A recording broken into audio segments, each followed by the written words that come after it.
Hey everyone, in this quick video I will show you how to write big text in Discord. Let's get started.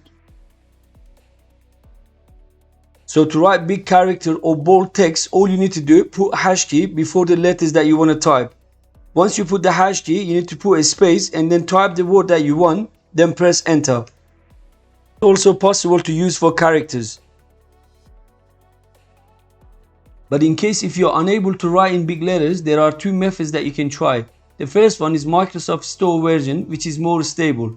So open up your Microsoft Store. So once you open up your Microsoft Store, type in the search bar Discord to download it. After you installed it, then try to see if you are able to write in bold. The second method is you can use these two websites. I've left the link in the video description. So write your text in here, then copy it and paste it in Discord. It will look like this. The other website is much easier to use. It gives you many fonts and also allows you to copy the words. So just copy it and paste it in your Discord.